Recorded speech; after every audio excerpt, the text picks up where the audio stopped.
Hello, everyone, and welcome to this episode of Finneran's Wake. I am, with undying commitment to the cause of great conversation, your faithful friend and host, Daniel Finneran. Thank you so very much for joining me today. If, dear friend and listener and viewer, you find these conversations enlightening, entertaining, stimulating to the mind, or nourishing to the soul, please do consider subscribing to this channel. Bestow upon this episode an invaluable like, share it with family and friends, and join the conversation. My distinguished guest today, whose brain I'm very eager to pick, is John Eisenberg. John is the author of 11 books. Included in his remarkable oeuvre are The League, the first season, both of which chronicle the NFL in its infancy, The Streak, and, most recently, Rocket Men, the black quarterbacks who revolutionized pro football, of which I have my copy, and of which I encourage you all to get your own. Prior to his career as an author, John was an award-winning columnist for the Dallas Times-Herald, of which since his childhood he was an avid reader, and the Baltimore Sun. He's covered just about every major sporting event, including the Olympics, the Super Bowl, the NBA Finals, the Masters, the Kentucky Derby, just about all of them. John, it's an absolute honor to be able to talk with you today. Well, it's my pleasure to be with you. I'm looking forward to it. So let's jump right into it. For the theme of your latest book, Rocket Men, you selected two topics about which everyone holds very strong opinions: race and sports. Why did you decide to tackle, if you'll excuse the term, these two ticklish subjects? What was your inspiration for writing this book? Well, for better or worse, sports has been my lane for a long time. And so that comes very naturally.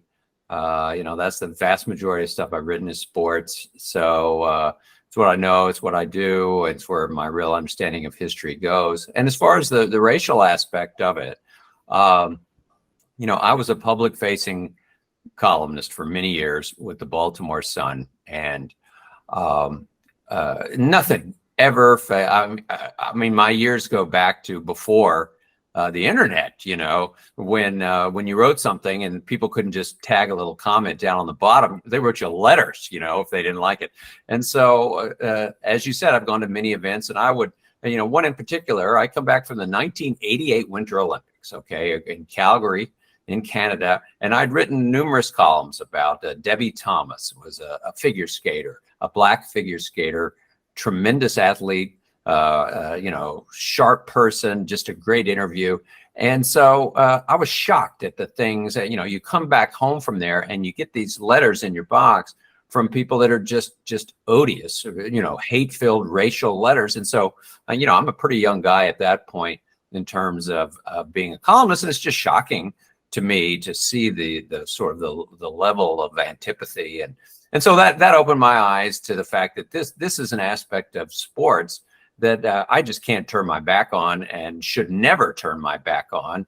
And so for many, many years following that, from both my columns and my books, there's always been a racial thread. You can't miss it if you spend as much time around it as I do. It's an important aspect of sports, as it's a critical aspect of the world we live in. And so it just seemed natural to me. This is a big canvas, the story of quarterbacks, a famous position in sports, probably the most glamorous position in all of sports. And, I think it's a story that, as a sports writer for many years, I sort of missed. I think I sort of missed it as following football as much as I did, and failing to understand how few black quarterbacks there were, and how much of a pioneer the guys were that I followed in the 1980s. So it just seemed, this is my chance to sort of right the wrong. And this is something that happened in pro football. There was a racist ideology that didn't let black players on the field at the quarterback position. And I wanted to tell the story, shine a line on it, and let people understand this is something that happened. I think it's fascinating that you had this experience in Canada in the 1980s, the late 1980s. As I read your book, I'm made aware of the fact that it was to Canada that many black quarterbacks went in search of an opportunity to play professional football when they were prohibited from doing so in America, in the NFL.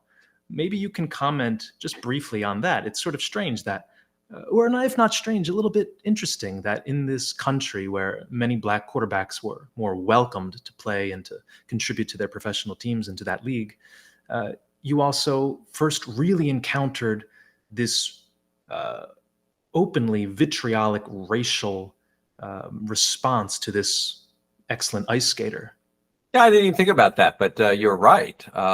It was certainly an experience that really had an impact on me, the Canadian aspect. And of course, you know, the Olympics up there were a very interesting experience, and I enjoyed it. It's when I got home back to America that I sort of realized what was going. I didn't realize, man, you know, I've long understood what was going on with race in this country, but you know, to get it just shoved right in your face like that was really something.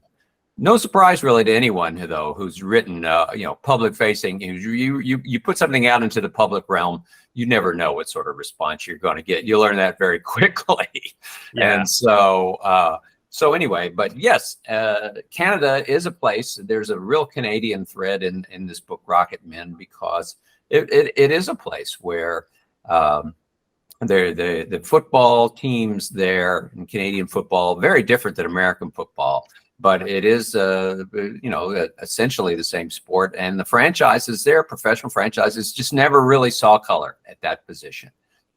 They were right away from the 60s to 70s more than happy to put black players at that position. So all this ideology that was baked into the sport in the United States, you know, is a black quarterback smart enough to play the position in the pros?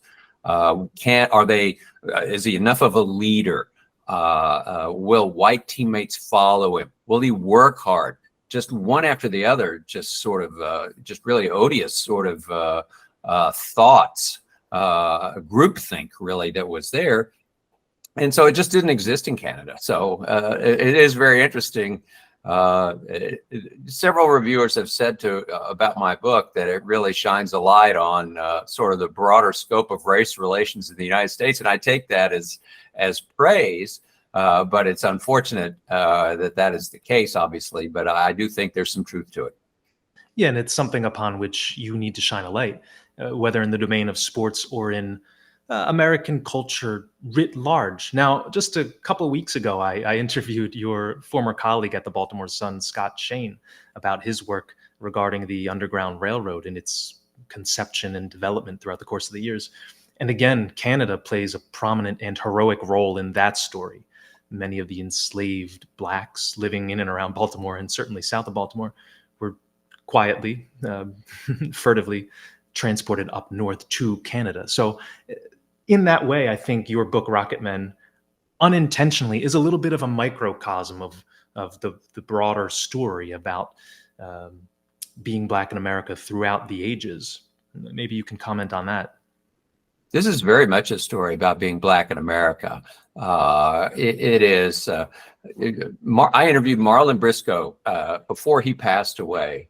Was really the first modern pro black quarterback in the late 1960s.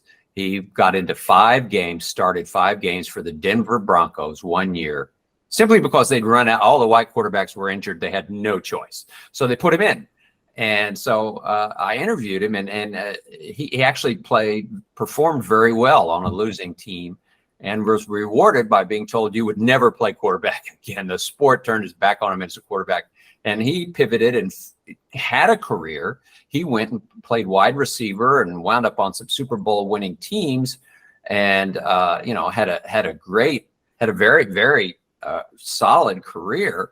You know, but you know, he is a guy that told me when I interviewed him, I said, you know, were you bitter about the fact that you could have been a great quarterback. And he said, no, I wasn't bitter. I grew up in the 50s and 60s, and I'm a black man that grew up in the United States in the 50s and 60s. We're used to that. Things were not going to be fair. Doors were going to be closed. Sad but true. And, it's why there was a civil rights movement, really at the fundamental core. And so, yes, it's very much a story. I mean, with that comment, it's so sad, but it's true. When he said, we're used to that, it wasn't going to be fair. So what does that tell you? Really a profound, simple statement from a guy. He happens to be a football player, but it definitely works in all other aspects of American society. So, football is showing the way right there. Yeah, while it's unfortunate that he was the victim of this society's perception of black men and the sports perception of black quarterbacks specifically, there's also something kind of stoic and laudable in that sort of response. Just a kind of like a tough chin. He says, this is the way it is, and I just have to persevere the best that I can. I have to endure. Now, I'm sure he had moments of great irritation at the fact that it was before him, but there's something remarkable in that sort of a response. Now, in your popular book, to which I recommend all my listeners go and read, The League, you chronicle the NFL from its infancy. In Rocketmen, you do something similar, but through a lens whose focus is on the racially motivated policies to which teams subscribed, and of which innumerable talented black quarterbacks were sadly the victims. So many listeners are, and especially younger listeners, are unfamiliar with what the NFL was like at its beginning. Tell us in brief, what was it like back then? Well, the NFL, and it's the reason I wrote The League, was it bore no resemblance to the sport we know today. It was not popular. It was not successful. It was really, honestly, not very interesting. It had a lot, and it barely was alive. It barely survived from year to year. It went through the Depression. It went through World War II, trying hard not to collapse and just die. And so there were many, many teams in the 1920s that folded. Franchises came and went. Players jumped from team to team. It was a mess. Okay. And there were a handful of owners. In my book, The League, what I focus on is 5 owners, and there were others who foundational owners really, who took this failing enterprise really by its lapels, dragged it through this difficult time, and made decisions that set it up to succeed later, succeed so wildly. But it just was not. College football was far more popular than pro football. I think high school football was far more popular than pro football. It was considered, American society looked at football as a training ground for young men. Let's take our boys and turn them into men. All right. The idea, put them out there on the field, let them hit and get hit, and let's make men out of them. The idea of paying people to do that was considered awful. That would just be, before the NFL could succeed, it had to clear that hurdle, that people thought it was actually okay to pay someone to play football and to learn to become a man. And so it's amazing. This is a century ago, but that was the societal perception of football. And so the pros finally began to get a little foothold, and key things had to happen. The game itself was really just basically a muddle of handoffs into the line, and you couldn't tell who was playing on what team. You couldn't see the ball. There was very little passing. And so the legalization of the forward pass in 1933 changed everything. And it made it a far more interesting sport. And they started throwing the ball, and the scores went up, and it got to be, and that's where the quarterback position became so glamorous. And so really that's what brought the NFL out of its dark era. And of course, from a racial perspective, from 1933 to 1945, there were no black players. The league nothing was written, obviously, but it was just it was an all-white sport, and so that hurdle had to be overcome as well. Yeah, and again, for anyone around the age of 25 or younger, I mean, this, or even maybe a little bit older, this is unimaginable to think that there was no forward passing, that there were no black players, that it was basically trying to push forward a couple of yards and turning the ball over via a punt just about every couple minutes. So it was a very slow, I don't know, lugubrious game. There wasn't the excitement that we see today. Spread out offenses and deep passes and action at every turn. And I was reminded when you were talking about this, sort of in the early 20th century, Teddy Roosevelt was the president, and he was instrumental in kind of saving football from itself. I think his son was injured in a football game, a collegiate football game, and he got together probably some of the athletic directors at the prominent schools of that age, and basically gave them an ultimatum, either to change the sport or to watch it collapse under the weight of an executive order. And they did change the sport. But it also goes to show the fact that college football was immensely popular prior to the advent and then the rise of professional football. And some might even argue it's still a little bit more popular. I don't know about the viewing statistics, but a lot of people to whom I speak will say that they much prefer a good college football rivalry to any regular season NFL game. So I always find that to be pretty interesting.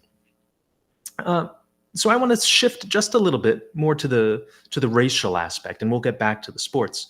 Now, since the publication of the New York Times' 1619 Project, the term systemic racism has gained currency. It's no longer a purely academic term, but one with which the lips of everyday Americans are acquainted. In your book, you say that racially motivated practices are baked into the sport.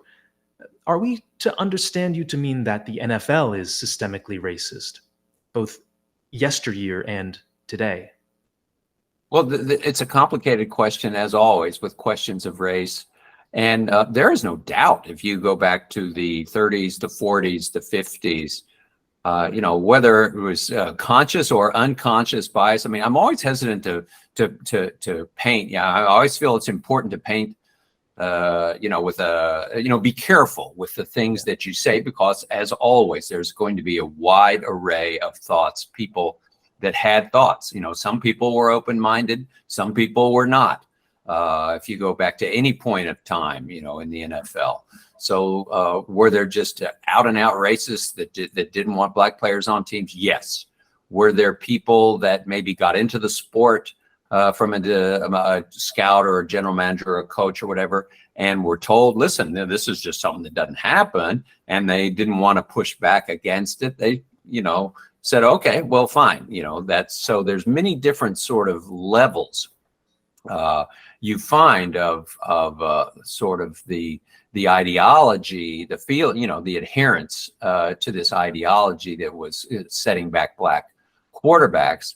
But yes, I mean, there would be no doubt even when black players, when the NFL reintegrated after World War II in the 1950s, and they did allow black players back into the league, there were all sorts of practices that today would, they made sure that black players only played at certain positions, the positions that supposedly didn't involve as much thinking, wide receiver, they wanted to let their athletic skills more than their minds take over.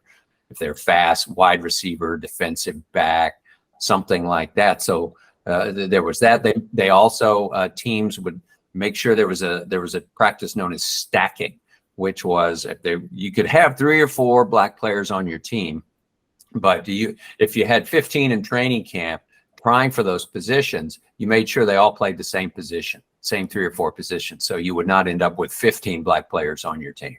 So there were all sorts of practices that were just flat out racist. And there is no doubt that it is the definition of institutional racism. Now, of course, it changes very much as you get into the 80s, the 90s, the 2000s. The league by that point, the racial, the hiring practices had changed. The league itself was 50% black, the playing population, maybe even more. So there was no problem with bringing in black players anymore. And that was great. The level, the window of opportunity it opened wide, but still those thoughts of, can they play quarterback? Can they play offensive center? Another position where you have to call signals, or middle linebacker.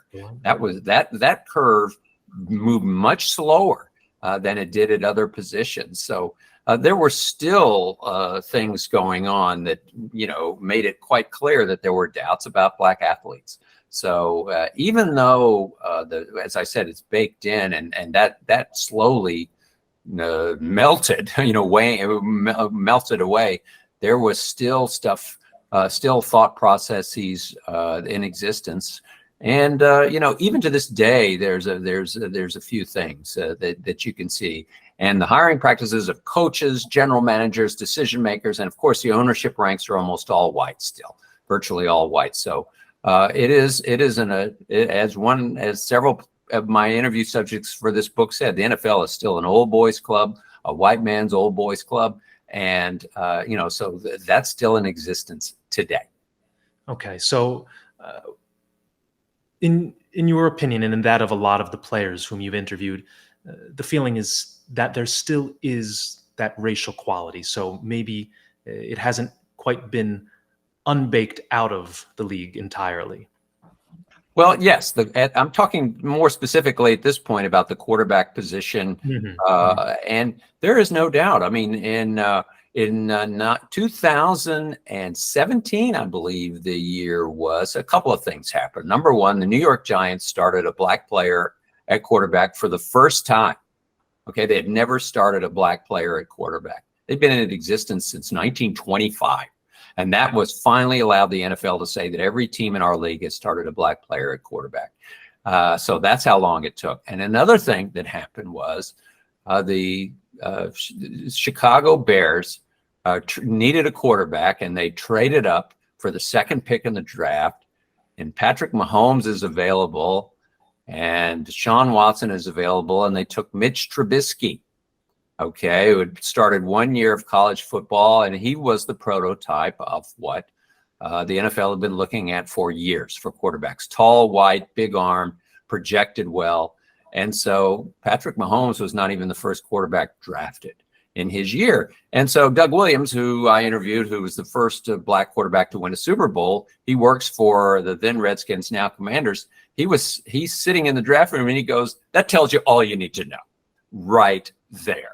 That a team could have that thinking almost at the 100th year of the NFL, that a player so talented as Mahomes would go after a player. It's because that old ideology was still in place, whether it be unconscious or conscious. Something was in there. What we want at quarterback is this." And you know, it didn't. There were the talents of the black athlete were diminished in as far as people looking at them. So yes, it still is in existence in some respects. Perhaps it's a consequence of my inveterate naivete, but could that move not just be attributed to, I don't know, an ineffable quality that they saw in this player, whether it were in, you know, like I hate to attribute to malice to what may have just been a misselection, a wrongful examination and assessment of a player's ability, and I'm sure they're kicking themselves. And I would think that the management of the Bears, hopefully, had no racial animus against either Mahomes or, I think there was Deshaun Watson. Of course, I can't know that with any certainty. I try to hesitate before thinking ill of that franchise for having made what was maybe in retrospect a boneheaded move. But, you know, sometimes you hit on a quarterback, black or white, and it just happens, and it's magical. Many times it is just the opposite. And there are examples of quarterbacks, both black and white, who have utterly fallen apart and failed, Jamarcus Russell. So there are other examples on either side.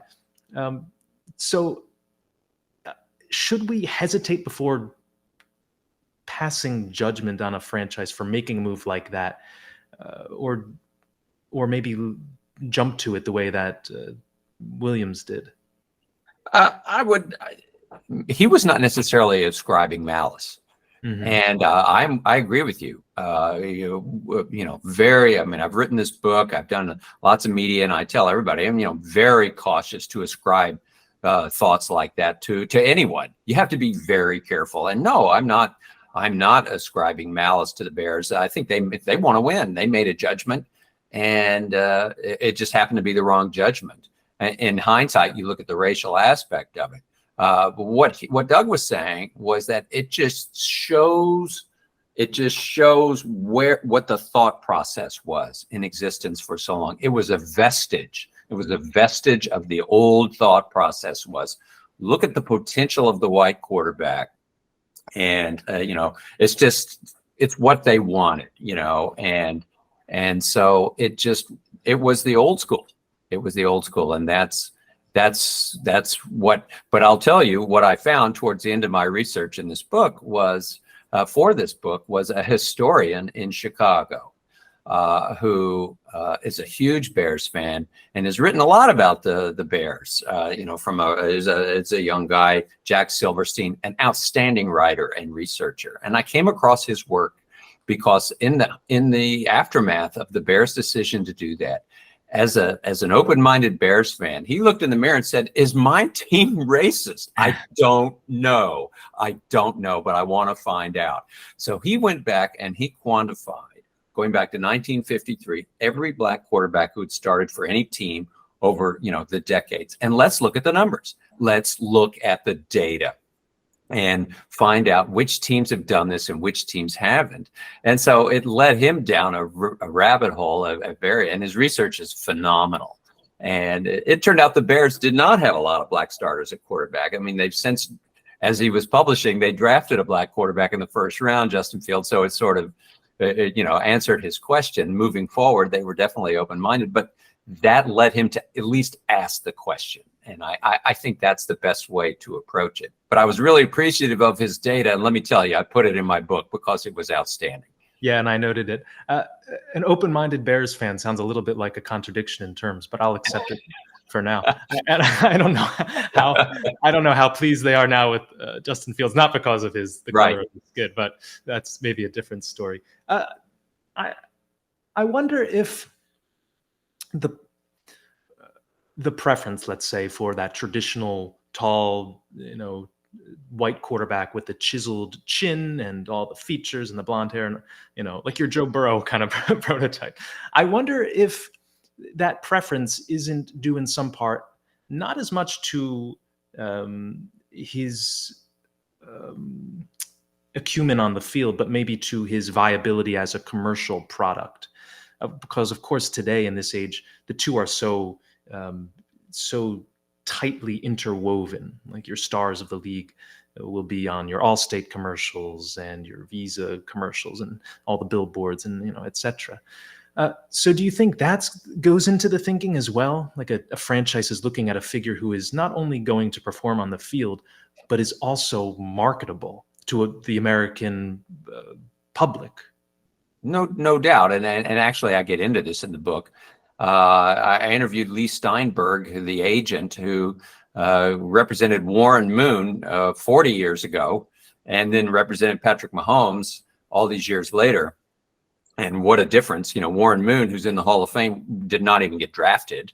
And then Patrick Mahomes, who's headed to the Hall of Fame, in my opinion, it's a whole different set of circumstances that he's encountered. But what Lee said was the fact that now, when you turn on a game on Sunday and you're watching, and Mahomes is doing all those State Farm ads and Head and Shoulders and left, you can't, hardly 20 minutes pass without some commercial with him. That's just as important or as significant, let's put it that way, as him winning Super Bowls, because it has not happened enough. To see the black quarterback become the pitch man and the face, because what was part of the calculus for many years for black quarterbacks not getting on the field was that, yes, the quarterback position was so important that you're the face of the franchise, quote unquote. I put that in air quotes, face of the franchise. And so owners were hesitant I think, was this from race or was it from a business perspective? I can't answer that. As I said before, there's always a range of answers. But they were uncomfortable. What Lee's comment to me was, the owner wants somebody, the face of their franchise, to be someone they're comfortable with, someone that they could take to the country club or take to their boat, and go out for a day. And so, the sort of, the subtle, the racial aspect of that creeps in very obviously. Yeah. And so that was in play. So only in the last you started to see really since the turn of the century we're in now, did you see teams willing to do that at all? More than it was just a sprinkling before that. So things have changed dramatically there. And honestly, I think in the last few years, they've changed completely. You're seeing teams that are, any team seems they're willing to take quarterbacks now, regardless of the color of their skin, which is great. But it was very much the marketability of it and the glamour of the position and ownership's comfortable, how comfortable they'd be with it. That was all very much in play. There's no doubt about it. And there's also the sort of unquantifiable aspect of a player's charisma. I remember back in the day, it wasn't that long ago, but Donovan McNabb was, the star of the Philadelphia Eagles with Andy Reid, and he was also like the face of the Chunky Soup commercials, the Campbell's Chunky Soup commercials, I think with his mother. So again, there's also a certain affability that needs to be there as well. Yes. Really to achieve that status of hyper marketability, but also exquisite sportsmanship on the field, skillfulness.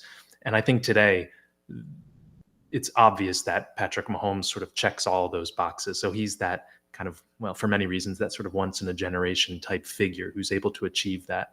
Maybe on the white side, hate to say that, but like a Peyton Manning had that too. Very commercially viable, excellent football player on the field. And even better commentator now that we see him on Monday Night Football with Eli. Let me just go through some statistics. 7 of the top 10 highest paid players in the NFL are Black.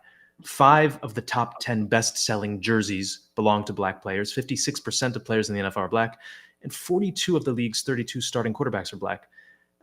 To me, this looks like progress. And this is someone who really was almost oblivious of the racial component in football. And that might be a sort of a side conversation to have.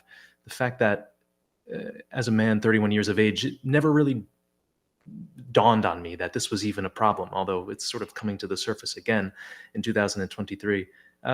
So what do you think of these numbers? Are they promising? Are they specious? Is there something underneath them that's perhaps hollow?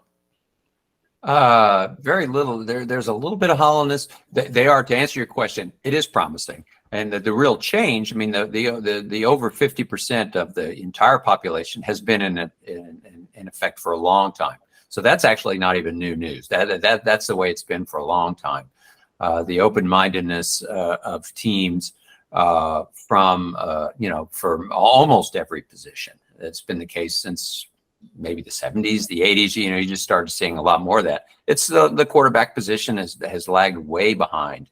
And so that's where, when you start suddenly seeing, I believe it was 14 of 32 teams started a Black quarterback the first opening game this year. And it was so important that the league put out a press release about it. So that's where there's change. And where the real, the change, where the biggest front, if you want to call it that, and the sort of the war on equality in pro football right now has moved to the coaching ranks, general managers, people running teams, the decision makers. All right, off the field is definitely where the situation now needs work. I believe there are 3 coaches of Black coaches or coaches of color this year. That's certainly not enough. And the general manager situation is people that shape the rosters, right? It's starting to improve. Team presidents starting to improve better than it was 5 years ago even. But that's where you need to see more people of color. And so that is still very much a work in progress. I'm not sure the league knows what to do about it. I don't think the sport knows what to do about it. They have protocols in place, a mandatory interview process, the Rooney Rule, to make sure that minority candidates are interviewed. It doesn't seem to work. So I don't know what they're going to do about that. But that's very much, the Washington Post did a large series on this issue, and it's a worthwhile topic. And that is where there's real challenges still ahead for football is how to make those ranks more diverse. Right. So that's the next frontier in this battle to reach some form of equality or at least parity. Tell us, though, sort of in concrete terms, what would that parity or that proportionality look like? 13% of Americans are Black by the latest statistics. Of course, they are overrepresented in the NFL, in the NBA, underrepresented in the NHL or in golf. So I don't mean to say that with any sort of judgment. It just is the statistical truth. So what percentage of Black coaches would be acceptable to the sport and to the media and to the American viewing public? I don't know that I can identify a number. I just know when I see a sport that, the 6 out of every 10 players are Black and, 1 of every 10 coaches are Black, it's just not right. There needs to be, there's something in place there in that process that is wrong. And honestly, I think it is an old vestige of what the quarterbacks dealt with. And that is, are they smart enough? Will they work hard enough? The same questions. And so I think the Black coaches, it's a story of opportunity. And the Black coaches have lagged behind as a result of that. And, opportunities are needed. So I would say, I can't put a number on it. I wouldn't know, but certainly it's an inequality right now. And I don't know that the playing population, the Black playing population will rise that much more. It's been where it is for a while. Seems to be, 6 out of 10 roughly in the NFL. But certainly the coaches, 3 of 32 is not enough. So, it would be nice to see a third of the league. Let's give a minimum. Let's give Black coaches a chance and see what happens. I'm glad that you could return to me a number. And again, I don't expect you to be shaping league policy, but it does seem to be the case that the league is aspiring to some sort of unidentified goal. And I'm just curious to know, roughly what would be acceptable. So thank you for that. I wonder, do you think the phenomenon of Deion Sanders as the new celebrated coach of the Colorado Buffaloes will be something of a lightning rod that increases hiring for Black coaches, both in the collegiate and the professional ranks, if he is to have some success out there in Boulder? I hope so. Yes, I think the Deion story is really interesting, and what's interesting about it is he's in the college game, where the coaches that rule the sport of college football. It's a lot of familiar figures, and it's definitely been, white coaches. And college football is changing, as all college sports are changing dramatically with the NIL money and with the transfer portal. And a coach now is going to have to deal with a number of issues that coaches weren't dealing with 5 years ago. And you're going to deal with young Black athletes or white athletes as well. But, how things are shaped, and you're going to have charisma. You're going to have to deal with young players. It's almost a whole nother skill set suddenly. Right. And, Deion coming out of the, coming out of the pro ranks with a lot of star quality, is just a fascinating guy to throw into the middle of this situation. And, he may be the prototype of what you're going to need to navigate all this going forward. maybe he is, maybe he isn't, but he's the first one into the pool, sort of. Yeah, Let's see how this goes. I'm all for it. I think that is certain, like pro football, college football is a sport where I need to see more diversity on the sidelines, the major colleges. And so I think it's great. And he might be leading the way with something. And, I would also fully expect to see him in the NFL coaching within 5 years. Oh, wow. That's an interesting prediction. I would disagree with you. I would say that he is not prototypical. He's very much inimitable.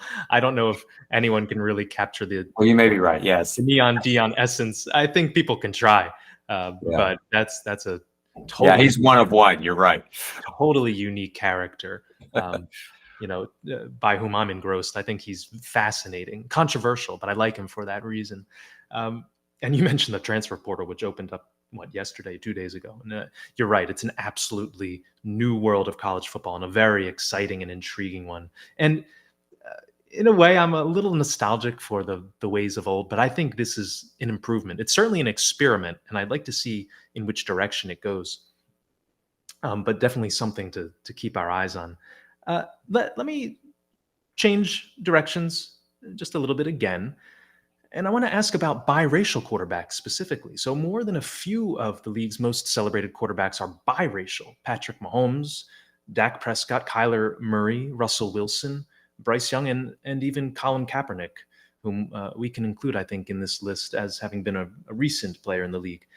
Now, I wonder, have you received any objection to categorizing the foregoing quarterbacks and men as Black rather than biracial? Is it a distinction without a difference, or something worthy of pointing out? Well, it's an interesting question. I have received some pushback, and my attitude was, how do they identify? How do they identify themselves? It was not my intent to get into an argument with anyone about, who's Black or who's not. I mean, I found the whole thing slightly off-putting, to be honest with you. If Patrick Mahomes considers himself a Black quarterback, well, then, he is. He's his father's Black, his mother's white. And is he a white quarterback? No, he's biracial. He's not a white quarterback. It's splitting hairs that I just really didn't want to get into. And I would say this: a lot of the people, we have a former president of the United States who's biracial, and a lot of people were very supportive of him, and there were a lot of people that didn't like him. And I'm wondering how those people that didn't like him, how did they see him? How did they see President Obama? Okay. And so I think it's a question that I have asked a little bit, and it seems to sort of end the conversation. Yeah, and I should note it's not something in which I'm particularly interested. As I said, I just want excellent sportsmanship, excellent skill to be displayed on the field. For me, it's really a secondary or tertiary concern.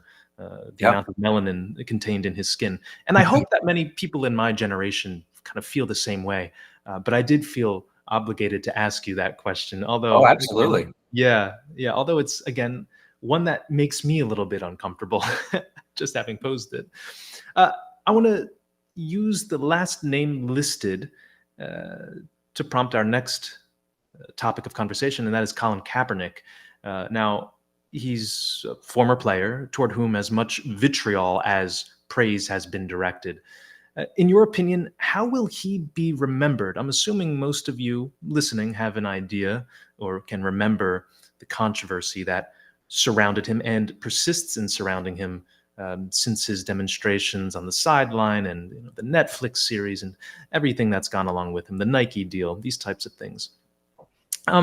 So is his legacy awakening the consciousness of our nation to ongoing racial injustice, or will his impudence and his ingratitude be foremost in people's minds when they reflect upon his name? Well, that's a great question. I think it's what point of view are you bringing to that question? I think is where the answer is. I certainly one thing that can be said is his legacy will be what he did, beyond the football field. There is no doubt. I mean, he took a stand. He took a stand that he felt was important. and it cost him his career. And so he was willing to take that stand, and whatever the repercussions may be, I have admiration for him for that. And did he? And I think he's an amazing figure. I mean, entire books have been written about him, Netflix series, all sorts of things. Fascinating figure to watch. In my book, I wasn't going to write an entire book about him, but I wanted him. You can't tell the story without him. He is sort of framed. What will be forgotten is what he was as a football player, as a young football player, and part of this black quarterback story. And what made his later stands so powerful was that he came into the NFL and was just a shooting star, an incredible talent. That is forgotten in this story. He almost won a Super Bowl as a second-year player. I will tell you, many years of watching football, when I watched Colin Kaepernick as a young quarterback for the 49ers, and he was playing so well, I thought, I may never have seen a better, more effective quarterback than this young man. He was unbelievable. Okay. And it slowly waned. There was a coaching change. And I interviewed the offensive coordinator that basically set him loose as a young player. And Greg Roman.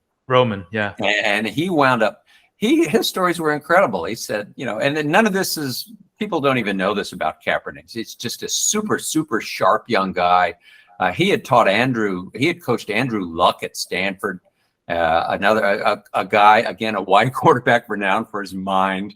He said Colin was right there with him in terms of what I could teach him and what he could do on the field and change plays at the line of scrimmage and all sorts of stuff.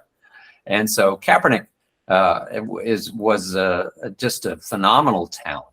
And his career was what could he have done after, I believe it was his 5th year or 6th year that he took a stand and then never played again. It's a shame because he had a big platform as a player, and he could have had a great career. I'm sure in the long run he's fine with what happened. I'm sure he feels like he missed something, but the stand he took will be remembered long after the careers of some of the quarterbacks he played against. So I'd say he did something bigger than football. And my own 2 cents, my hat's off to him. I thought he really took a stand. It was misinterpreted at the time. It became a flashpoint in society.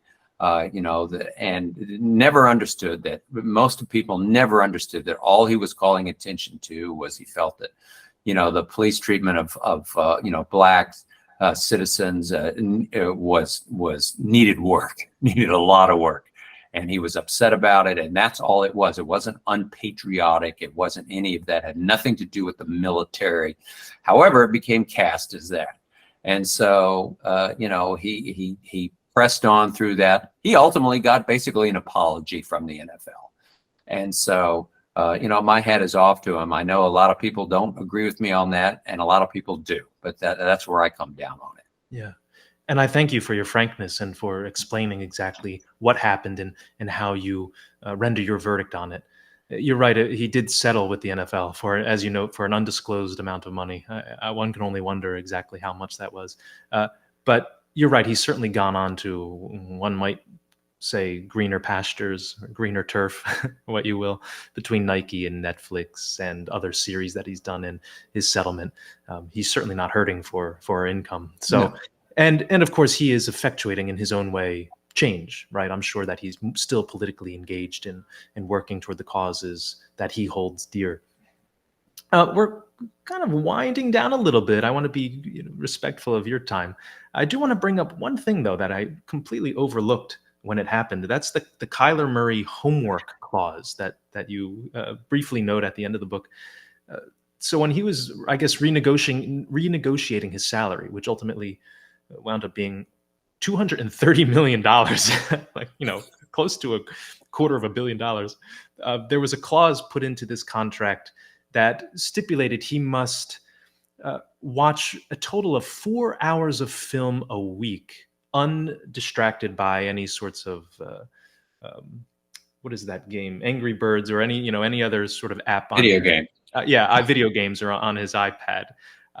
I was kind of struck by this. Initially, I read that, and again, being I guess post-racial in my thinking, I thought, well, that's pretty reasonable for for that amount of money.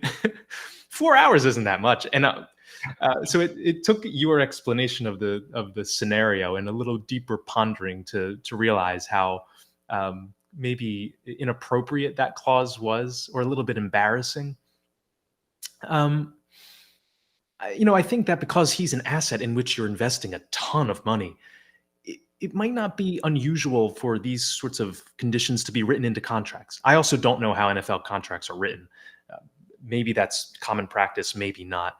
But I didn't immediately ascribe that to any doubt about his mental acuity or his commitment to work, his industriousness, because he's Black. So maybe you can just kind of comment. I don't really have a question in there, but I just wanted to raise that because I found it interesting. And immediately, I didn't detect anything racially motivated in that. To me, it's just an organization trying to ensure that its extremely valuable asset is committing some time to, game tape and study. Again, like I said, I'm sure he's committing many, many, many more hours to that. But take that and just sort of clarify what I was unable to make clear. Well, you're certainly right that, you're investing $250 million. You hope to be able to set your terms of engagement and employment and all that. It's certainly true. But what happened, guys like where it raised a flag, someone like Warren Moon, all right, who years after he played is still sort of a keeper of the flame and dealt with years and years of being treated differently as an athlete because he was Black.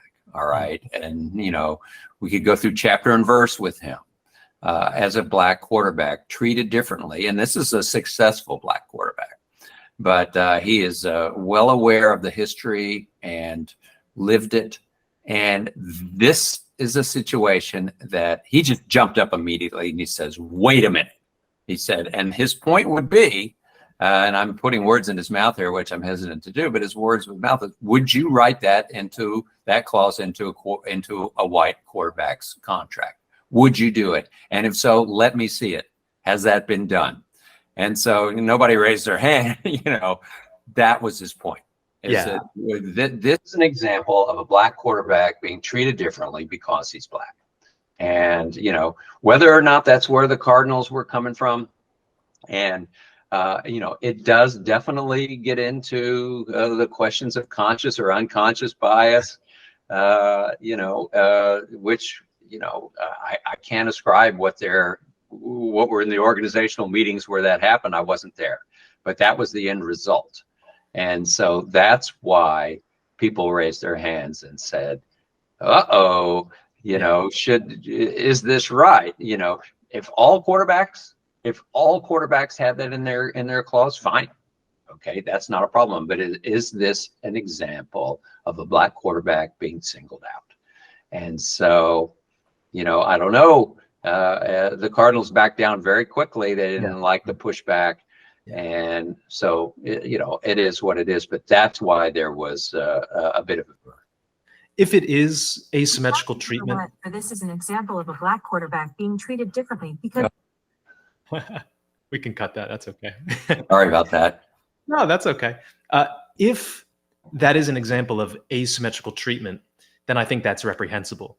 But as just a layperson who has a salary nowhere near that, I was just reading and thinking, well, that's pretty reasonable. 4 hours. Yes, as always. With that's half a work day. That I could do that before noon. So I want to pivot one more time in our remaining minutes. I want you to take us back to your upbringing in Texas. We'll get a little biographical here.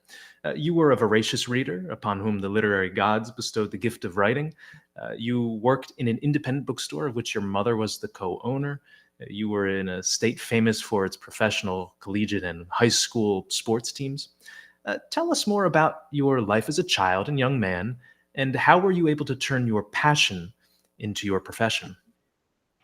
Well, yes, no, you have hit it there. I did. I grew up in Dallas in the 1950s and the 60s, in a household where there were a lot of books. And I grew up reading. I mean, there were two newspapers thrown. I mean, this, it sounds like ancient history. There was a morning paper thrown, and then there was an afternoon paper thrown. And so it was a time gone by, that's for sure. So I was a reader, and I was a sports loving kid. The Dallas Cowboys came to town when I was 4 years old. I've written 2 books about the early days of the Cowboys. One of them is sort of how my childhood, I grew up and they grew up. This is long before they became America's team. And, lived through the Kennedy assassination in Dallas, and, a very segregated city that I grew up, that I was sort of unaware of as a little kid. And so I wrote about that. And yeah, I mean, I just consider myself, I was drawn to, I loved reading the sports pages when I was young. I went to the games. We went to the games, the Cowboy games, and I loved getting up the next morning and reading the paper and seeing the pictures and the articles. And it was as exciting as it was to go to the games. It was exciting to read about it again. So when I would go outside and play a little imaginary game, whatever it may be, when you're 8 or 9, I would come in and type up a game story. Hard to believe looking back, but true. So I did that. And then years later, I'm in high school. I like a lot of kids, I worked for the school paper, and I enjoyed writing. Now looking back now, I tell people there's really you can almost break the society down to 2 different categories. And that is the people who look at a blank screen or a blank page and say, oh my God, how am I ever going to fill that with words? And then there's the other categories, the ones that say, okay, let's get going. And so I was one of those, okay, let's get going kids. The blank page at that time, now screen, did not frighten me. And then I went off to college and was an English major, and I worked for the school paper at the University of Pennsylvania. And that was a real informative process for me, or experience for me. It was a great school paper. Almost all my colleagues went on to journalism careers. They didn't even have a journalism major at Penn. It was, liberal arts. But so it was just always there, and it came naturally to me. And I consider myself fortunate. It gave me an entree into the newspaper business, what I feel was the golden era of the newspapers and sports writing. I went around the world, around the country, covering sports events. And that was just a fantastic opportunity to see the world, which I did. And so, but it was, so some good timing there. For sure. And, a lot of hard work, I'm not going to lie, but it was sports. It was fun, and it was interesting, and people liked it. They would agree or disagree with you. And I never minded that push and pull. And so it was, I consider myself very fortunate to have had the sort of the career arc that I did. And do you have very fond memories of working in that independent bookstore with your mother? And are you ever saddened by the fact that many young people growing up in this age might go an entire lifetime without stepping foot in a brick and mortar bookstore? Absolutely, I am sad about it. And, I was definitely informed. I am a creature of bookstores still. I'm glad, I'm heartened to see that they've made somewhat of a comeback. Certainly in the community where I live in Baltimore, I can now drive to 3 or 4 independent bookstores within 20 minutes of my house. And I don't know whether that's happening in other communities. It is in mine, and I certainly support them. And I think they're great places. And I think they're just wonderful for communities. And of course, it's changed what a bookstore wants. I mean, sometimes they have to give you coffee now, or, a place to sit and read, or maybe even write. But which is cool. So they're being reinvented, like a lot of things. But I'm a believer in them, And I certainly hope the day comes where we don't, the day does not come where we don't have them anymore, because I think that would be just terribly sad. Yeah, I think in some parts of the country they are experiencing a happy renaissance, but I don't think that's pervasive at this point. So I hope earnestly that more independent bookstores can rise up and establish themselves as fixtures in communities across the nation. My last question for you is, how do you instill a love of reading in a child or in a young adult? Boy, that's a tough one. I mean, I'm now a grandparent, all right, and I can tell you, you can sort of see from early going whether or not I have, a grandson who from the beginning has just enjoyed being really young, enjoy the experience of sitting there having a book read to him. I don't know what you attribute that to, other than the fact that that's how he was born.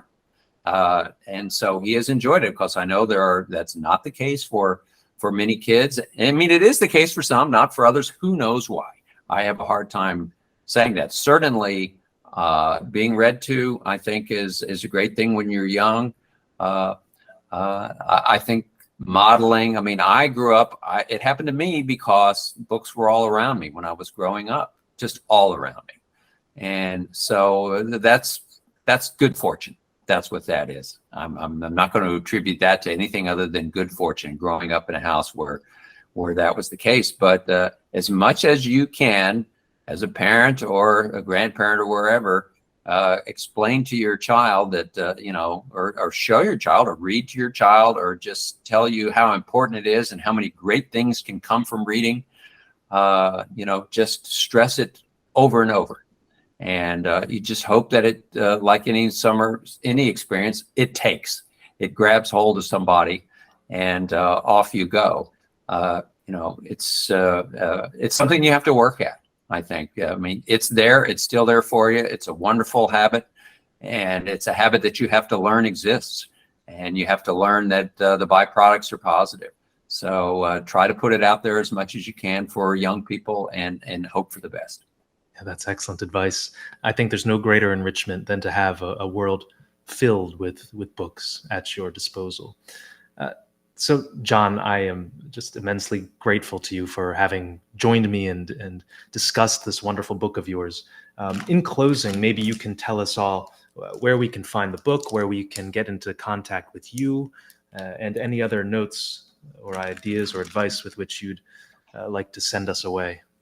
Well, certainly, I do have a website, www.johneisenberg.com. It's got a link on it there where you can contact me. Always happy to hear from readers, good or bad, and I certainly do. So that's great. I'm on Twitter at @BMoreEisenberg, and I'm on LinkedIn, and it's easy to get a hold of me. So that is fine. As far as where to buy the book, having just given you my rant about local bookstores, I would certainly encourage you to go into your store. I mean, this book is it's a major publisher, Basic Books, out of New York, and so the distribution is good. If it's not in the store, they can get it.